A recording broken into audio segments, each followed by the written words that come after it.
Hello champions, welcome to Career Adda. This is Ashish and we are solving vectors numericals from class 11 physics. Okay, so last lecture में हमने बहुत सारा numericals बहुत सारे solve करवाए और एक नया कॉन्सेप्ट भी आपको क्लियर किया था, इक्विलिब्रेंट फोर्स किसको बोलते हैं, what is equilibrant force. Come on फटाफट आप क्या कीजिए, कमेंट कीजिए कि व्हाट इज इक्विलिब्रेंट फोर्स। ठीक है, आपको मैंने लास्ट लेक्चर में क्लियर किया था। ओके, सो आज भी हम क्या करेंगे, क्वेश्चन सॉल्व करेंगे। मैंने पहले ही कहा था जितने ज्यादा हम न्यूमेरिकल सॉल्व करेंगे उतनी ज्यादा हमारी क्या होगी, थ्योरी क्लियर होगी और न्यूमेरिकल की हमारा जो डर है वो क्या होना चाहिए, खत्म हो जाना चाहिए। Okay, so without wasting time let's start. Okay, question number 1, what is question number 1? Question number 1 is two equal forces act along north and east। तो दो इक्वल फोर्सेस है, एक फोर्स है, दोनों ही P है। इक्वल फोर्सेस मतलब magnitude उनका same है। एक क्या हो रहा है, ईस्ट डायरेक्शन में अप्लाई हो रहा है और एक नॉर्थ के अलोंग अप्लाई हो रहा है, तो हमने नॉर्थ के अलोंग बना दिया।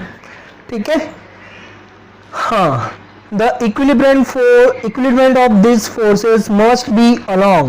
तो इसका इनका जो इक्विलिब्रेंट होगा, इक्विलिब्रियम फोर्स होगा वो किसके अलोंग होगा, वो हमको फाइंड आउट करना है। ऑप्शन ए क्या हुआ है, west. Option B south. Option C south west. Option D north east. ठीक है, जल्दी से बताओ बच्चों। अभी मैंने लास्ट क्लास में आपको बताया कि इक्विलिब्रियम फोर्स किसको बोलते हैं, what is equilibrium force. Comment नहीं आया अभी तक, जल्दी कमेंट कीजिए, है ना। इक्विलिब्रियम फोर्स किसको बोलते हैं, तो equal opposite of resultant force, equal opposite of resultant force. तो इनका जो रिजल्टेंट होगा वो कहाँ होगा, ये हम इनका क्या करते थे, पैरेललोग्राम बना लेते हैं। तो ये जो होगा इनका रिजल्टेंट होगा, है ना। मतलब नॉर्थ इस डायरेक्शन में रिजल्टेंट जा रहा है, तो इसको अपोजिट अगर हम इधर बनाएंगे तो इधर कौन सा डायरेक्शन है, वेस्ट, और इधर नीचे कौन सा डायरेक्शन है, साउथ, है ना। ये वेस्ट है, वो नीचे कौन सा है, साउथ। तो कौन सा ऑप्शन होगा बच्चों, साउथ वेस्ट। जो इक्विलिब्रियम फोर्स होगा वो कौन से डायरेक्शन में होगा, साउथ वेस्ट डायरेक्शन में होगा। कितना सिंपल क्वेश्चन था, लास्ट क्लास में मैंने बताया था, आपको याद रहना चाहिए आपको। कोई बात नहीं बच्चों, अब याद हो जाएगा। ठीक है, next question, question number 2। Two forces P and B acting on a body makes an angle of 60 degree between them. ठीक है, एक फोर्स है जो दोनों ही सेम मैग्नीट्यूड के हैं, P and P, है ना। दो फोर्सेस हैं जो सेम पॉइंट पे अप्लाई हो रहे हैं, उनके बीच का जो एंगल है मतलब थीटा है कितना, 60 degree between them. Then the angle between the equilibrant and one of the forces is, then the angle between the equilibrant and one of the forces is। तो आपको क्या बोला है, ऑप्शन ए बोला है 120 डिग्री, ऑप्शन बी बोला है 30 degree, option C बोला है 30 degree, 60 degree, 150 degree, 60 degree, 150 degree. Come on, video को पॉज करो और बताओ कि इनका जो इक्विलिब्रियम फोर्स होगा वो किसी दो में से किसी एक फोर्स से कितना एंगल बनाएगा, फाइंड आउट करना है। Equilibrium force, what is equilibrium force, अभी मैंने बताया। चलो इसको ड्रॉ करते हैं। दो फोर्सेस हैं P and P, दोनों के बीच का एंगल कितना है, 60 डिग्री।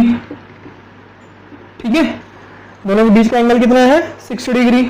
अब हमको क्या करना है, इनका इक्विलिब्रियम जो फोर्स है उसका एंगल बताना है, किसी एक फोर्स से कितना एंगल बना रहा है। तो सबसे पहले इसका रिजल्टेंट ड्रॉ करेंगे हम। ये पैरेललोग्राम हो गया, ये कितना हो गया रिजल्टेंट। तो आपको एक और चीज आपको याद रखनी पड़ेगी बच्चों, कि जब भी दो वेक्टर्स क्या हो, इक्वल हो, जब भी दो वेक्टर का मैग्नीट्यूड क्या हो, सेम हो, तब उनका रिजल्टेंट जो है वो उनके बीच के एंगल को क्या करता है, हमेशा बाइसेक्ट करता है। आई रिपीट अगेन, जब दो वेक्टर्स क्या हो, मैग्नीट्यूड उनका सेम हो, जब दो वेक्टर्स का मैग्नीट्यूड क्या हो, सेम हो, तब उनका जो रिजल्टेंट है उनके बीच के एंगल को क्या करता है, बाइसेक्ट करता है।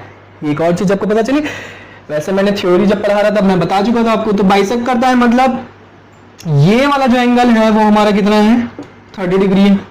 अब इसका इक्विलिब्रियंट फोर्स मतलब ये इसका इक्विलिब्रियंट फोर्स होगा, है ना, ये इसका इक्विलिब्रियंट फोर्स होगा। अब ये देखो ये 30 डिग्री बना रहा है तो ये यहाँ पे कितना बनाएगा 30 डिग्री। अब ये 60 है पूरा तो ये कितना होगा 120 डिग्री। तो इस वाले P के साथ वो कितना एंगल बना रहा है 120 प्लस 30 दैट इज 150 डिग्री, है ना। या फिर आप क्या, एक minute, question what is saying question, the angle between the equilibrium and one of the forces is, ठीक है, equilibrium and one of the forces is हमको फाइंड आउट करना है, ठीक। तो ये देखो इधर से देख सकते हो तो इधर से भी आपको कितना मिलेगा 150 मिलेगा। अब ये हमारा जो है ये क्या है इक्विलिब्रियम है, इक्विलिब्रियम फोर्स है, तो ये यहाँ पे क्या कर रहा है 30 डिग्री और एक फोर्स के साथ कितना बना रहा है टोटल 120 प्लस 30 150 डिग्री बना रहा है, क्लियर हुआ। और यहाँ पे देखो इसको आप देखोगे ये हमारा स्ट्रेट लाइन है तो ये देखो ये 30 डिग्री है तो ये पूरा कितना होगा 150 डिग्री। तो आप चाहे उधर से देखो चाहे इधर से देखो, इस वाले फोर्स के साथ भी वो 150 डिग्री बना रहा है, इस वाले के साथ भी 150 डिग्री बना रहा है, क्लियर है। दोनों में से किसी एक के साथ पूछा हमसे तो हम किसी एक का फाइंड आउट, हमने दोनों का फाइंड आउट कर लिया, ठीक। तो हमारा आंसर क्या आ गया, option D is correct, clear है बच्चों। नेक्स्ट क्वेश्चन नंबर 3 सॉल्व कर दें। कॉन्सेप्ट देखें आपने, कॉन्सेप्ट क्लियर होता है न्यूमेरिकल सॉल्व करने से। Out of the following pairs of forces the resultant of which can not be 4 newton, ये भी एक अच्छा क्वेश्चन है। Out of the following pairs of forces resultant can not be 4 newton बोल रहे हैं, तो option A 2 newton 2 newton 2 newton 2 newton 4 newton 6 newton 8 newton 2 newton 2 newton 2 newton and 4 newton, option C 2 newton and 6 Newton and option D 2 newton and 8 Newton, ठीक है। हमको बताना है कि इन चारों पेयर्स में से ऐसा कौन सा पेयर है जिसका रिजल्टेंट क्या नहीं हो सकता 4 न्यूटन के इक्वल नहीं हो सकता। तो उसके लिए आपको मैंने एक फॉर्मूला बताया था, उसके लिए हम क्या करेंगे आर मैक्सिमम और मिनिमम फाइंड आउट करेंगे, ठीक है। तो आर मैक्सिमम का फॉर्मूला क्या होता है ए प्लस बी, है ना, दोनों वेक्टर का सम, वेक्टर के मैग्नीट्यूड का सम और ए माइनस बी, ये फॉर्मूला मैंने बताया था। मिनिमम का फॉर्मूला ए माइनस बी और मैक्सिमम का ए प्लस बी। तो आप ऑप्शन ए के लिए देखो, ऑप्शन ए के लिए मैक्सिमम कितना आ रहा है, आर मैक्सिमम आ रहा है 4 न्यूटन और मिनिमम आ रहा है कितना, आर मिनिमम कितना आ रहा है 0 न्यूटन, है ना। ऑप्शन बी के लिए देखो ए प्लस बी करेंगे मतलब इन दोनों को पहले ऐड करेंगे और एक बार माइनस करेंगे। ऑप्शन बी के लिए देखो आर मैक्सिमम कितना आ रहा है 6 न्यूटन और आर मिनिमम कितना आ रहा है 2 न्यूटन, ठीक। वैसे आप क्या करो क्योंकि मॉड लगाया हमने तो 2 - 4 करोगे तब -2 भी क्या हो जाएगा प्लस हो जाएगा, इसलिए हम यहाँ पे मॉड रहता है फॉर्मूले में। ऑप्शन सी इसका हम फाइंड आउट करते हैं आर मैक्सिमम कितना आ रहा है 8 न्यूटन और R minimum again 4 newton and option D का हम निकालते हैं तो आर मैक्सिमम आ रहा है हमारा 10 न्यूटन और आर मिनिमम आ रहा है हमारा 6 न्यूटन, है ना बच्चों। तो अब आप देख के बता सकते हैं कि 4 न्यूटन जो है रिजल्टेंट किसमें नहीं होगा, किसका नहीं होगा, कौन सा पेयर का नहीं होगा। तो देखो ऑप्शन ए में हमको क्या मिल रहा है 4 न्यूटन एंड 0 न्यूटन, मतलब 4 न्यूटन तो आ रहा है ना, मैक्सिमम वो 4 न्यूटन तक जा सकता है, इसका मतलब रिजल्टेंट उसका 4 न्यूटन हो सकता है, क्लियर है। मतलब ऑप्शन ए नहीं हो सकता हमारा। ऑप्शन बी चेक करते हैं, ऑप्शन बी का मैक्सिमम कितना है 6 न्यूटन और मिनिमम कितना है 2 न्यूटन, मतलब 6 न्यूटन और 2 न्यूटन के बीच में 4 न्यूटन आते ही है, तो मतलब ये भी लाया करेगा, मतलब ये भी नहीं हो सकता। नेक्स्ट इसमें भी 8 Newton and 4 Newton, minimum 4 Newton है, मतलब 4 न्यूटन तो इसमें लाया करेगा ना, मतलब ऑप्शन सी भी नहीं हो सकता। ऑप्शन डी में देखो बच्चों मैक्सिमम हमारा 10 न्यूटन है, मिनिमम कितना है 6 न्यूटन, मतलब मिनिमम 6 न्यूटन होना ही चाहिए, उससे कम नहीं होना चाहिए बोल रहा है। तो 4 न्यूटन तो 6 न्यूटन से और कम है, मतलब वो उन दोनों के बीच में क्या कर रहा है लाया नहीं कर रहा है, इसलिए मतलब हमारा ऑप्शन कौन सा हो गया डी। क्लियर हो रहा है बच्चे, ये आपका शॉर्ट ट्रिक है, आप ऐसे सॉल्व कर सकते हो आर मैक्सिमम और मिनिमम का फॉर्मूला लगा के, क्लियर है? नेक्स्ट क्वेश्चन नंबर, स्क्रॉल कर देते हैं। होप मजा आ रहा होगा आपको, है ना? ऐसे ही हम क्या करेंगे, क्वेश्चन सॉल्व करेंगे और थ्योरी क्लियर करते जाएंगे, जिससे आपको क्या हो जाएगा, बहुत ही फिजिक्स बहुत ही इजी लगने लगेगा। मेरा मेन मोटिव तो यही है बच्चों कि आपको फिजिक्स क्या आना चाहिए, मजा आना चाहिए पढ़ने में, ठीक है? तो फिजिक्स मजा तभी आता है जब हमसे न्यूमेरिकल्स बनता है। Question number 4, what is saying question number 4? Out of the following sets of forces, the resultant of which cannot be zero. Resultant of which cannot be zero. ठीक है? तो option A, resultant of can not be zero. Option A 10 10 10। Option B 10 10 20 10 20 20 10 20 40 10 10 20 10 20 20 and 10 20 40। ठीक है, यही option. Okay, तो हमको पूछ रहा है कि out of the which of the pair of forces, मतलब यहाँ पे तीन फोर्सेस हमको गिवन है, 10 10 10 10 10 20, इस तरह से तीन फोर्सेस गिवन है जिनका रिजल्टेंट क्या होना चाहिए, नॉट इक्वल टू जीरो होना चाहिए। तो आपको ये दो चीज पता होनी चाहिए, रिजल्टेंट बोला ना नॉट इक्वल टू जीरो, है ना? तो resultant not equal to zero कब होता है, जब दो फोर्सेस का या दो वेक्टर का सम जो होता है वो थर्ड से लेस देन होता है, तब resultant not equal to zero होता है। आपको ये एक कंडीशन याद रखनी पड़ेगी, ठीक? जब हम क्या करें, दो वेक्टर का सम करें तो वो थर्ड वेक्टर से क्या हो जाए, कम हो जाए। अगर उसकी वैल्यू कम आ जाए तो R is not equal to zero. And second condition क्या बोल रहे हैं, सेकंड कंडीशन ये बोल रहे हैं कि दो वेक्टर का सम अगर करने पर ग्रेटर देन सी आ जाए तो आर इज इक्वल टू क्या हो जाएगा, जीरो हो जाएगा, है ना? मैं ऑप्शन एक बार और अच्छे से देख लेता हूँ करेक्ट लिखा है कि नहीं मैंने। ठीक है ना? तो जब दो वेक्टर क्वांटिटी का सम क्या हो जाए, अगर थर्ड क्वांटिटी से कम आ जाए तो R is less than, R is not equal to zero, R की वैल्यू जीरो नहीं हो सकती। जब ए प्लस बी, दो वेक्टर क्वांटिटी का सम थर्ड क्वांटिटी से क्या हो जाए, थर्ड वेक्टर क्वांटिटी से अगर ज्यादा आ जाए तो आर इज इक्वल टू क्या हो जाएगा, जीरो हो जाएगा, है ना? तो हम चेक करते हैं, अब ऑप्शन ए के लिए चेक करते हैं, ए प्लस बी मतलब 20, थर्ड क्या है हमारा सी, तो सी से कम आ रहा है क्या, सी से ज्यादा आ रहा है ना? इसका मतलब इसके लिए आर इक्वल टू क्या हो जाएगा, जीरो हो जाएगा।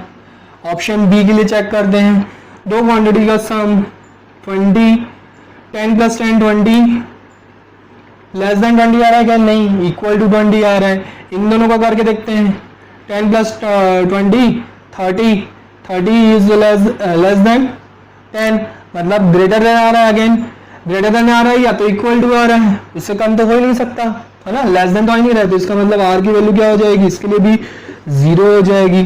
थर्ड का चेक करते हैं, थर्ड का हम 40 लेस देन 10, ये नहीं हो सकता, है ना? ये भी ग्रेटर देन आ रहा है। 30 लेस देन 20, ये भी ग्रेटर देन आ रहा है, ये भी नहीं हो सकता। इसका मतलब यहाँ पे क्या हो जाएगा, आर इक्वल टू जीरो हो जाएगा इसके लिए भी। ऑप्शन डी में देखते हैं बच्चों, ऑप्शन डी में हम क्या करते हैं, 30 10 प्लस 20 30 लिखते हैं तो लेस देन 40 आ रहा है, और 20 प्लस 40 करोगे तो 60 लेस देन 20 हो ही नहीं सकता, दैट इज नॉट पॉसिबल, तो ग्रेटर देन हो जाएगा। तो हमको वही वैल्यू लेनी है, छोटे वालों का सम लेना है ताकि बड़े वाले के क्या हो जाए, उससे कम आ जाए। तो हम यहाँ पे देखेंगे तो ये हमारा क्या है, करेक्ट है। इसका मतलब इसके लिए R is not equal to zero, है ना? तो R is not equal to zero किसके लिए, ऑप्शन डी के लिए, तो हमारा option D is correct.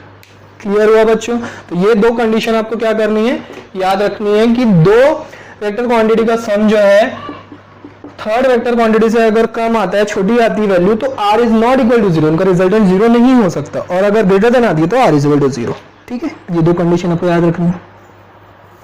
Which of the following cannot be resultant of forces of 5 and 10 Newton?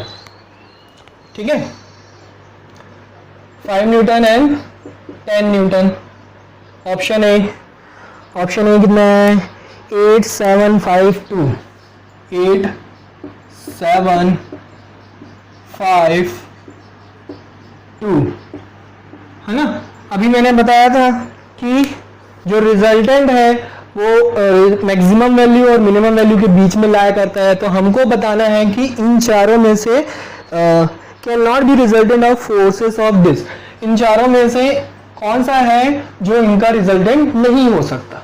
ठीक है, तो हम क्या करेंगे, सिंपल है, आर मैक्सिमम फिर आर मिनिमम लगा दूंगा, है ना। आर मैक्सिमम का फॉर्मूला क्या होता है, ए प्लस बी, और इसका ए माइनस बी। तो ए प्लस बी मतलब 15 न्यूटन और ए माइनस बी मतलब 5 न्यूटन।